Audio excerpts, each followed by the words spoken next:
July 27, 1940. Kaunas, Lithuania. Outside the Japanese consulate, a desperate crowd gathers.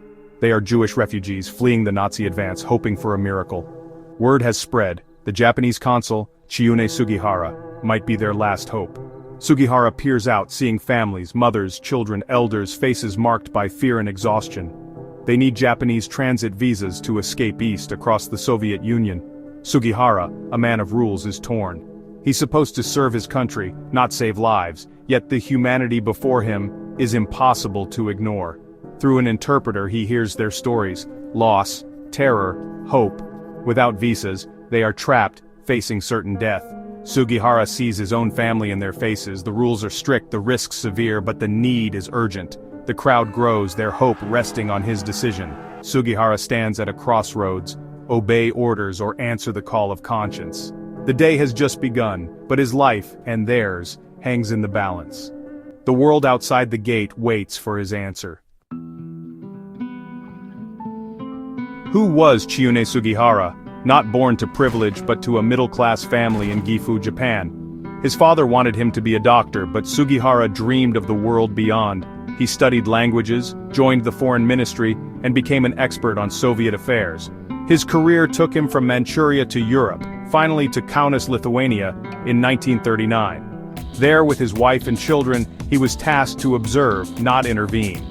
But Sugihara was guided by a strong moral code: honor, humanity, justice. In Manchuria he'd already risked his career by protesting injustice. Now in Kaunas, he faced a new test: follow orders or follow his conscience. The man at the gate was not just a diplomat, but a man of principle. The collision of duty and morality would define his legacy. The world was watching, even if it didn't know it yet. The refugees' situation was dire. The Nazis closed in from the west, the Soviets from the east. Their only escape, a perilous journey across the Soviet Union, requiring Japanese transit visas. But bureaucracy trapped them. No final destination visa, no transit visa. Sugihara pleaded with Tokyo, explaining the humanitarian crisis. The answer: no exceptions, no visas without all paperwork. Japan, allied with Nazi Germany, would not risk angering its partner. Sugihara was ordered to obey, the rules absolute. The refugees outside his gate were left with nothing but despair. The system had failed them. Sugihara faced a stark choice: obey orders or defy them for the sake of lives. The moment of decision had arrived. With Tokyo's refusal, Sugihara faced an agonizing choice: obey orders and turn the refugees away, or risk everything to save them. He and his wife Yukiko discussed the consequences. "If I don't disobey my government, I will be disobeying God," he said. He chose humanity over protocol. On July 31st, he opened the consulate gates and began issuing visas.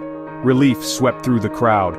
Hope was reborn. Sugihara and Yukiko worked day and night, handwriting visas, simplifying the process.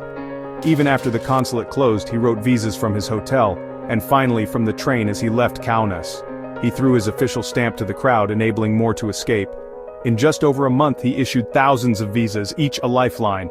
He apologized to those he couldn't help, but his courage had changed countless lives. Sugihara's defiance became a beacon of hope.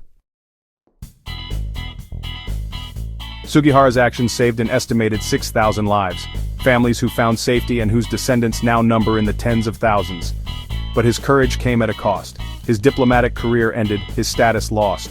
Returning to Japan, he was dismissed, forced into menial jobs to support his family. For years his story was unknown, even in Japan. He never sought recognition, believing he'd only done what was right. In 1968, a survivor tracked him down, and the world began to learn of his heroism. In 1985, Israel honored him as righteous among the nations. Today, Sugihara is celebrated as a hero, a reminder that one person's choice can change history.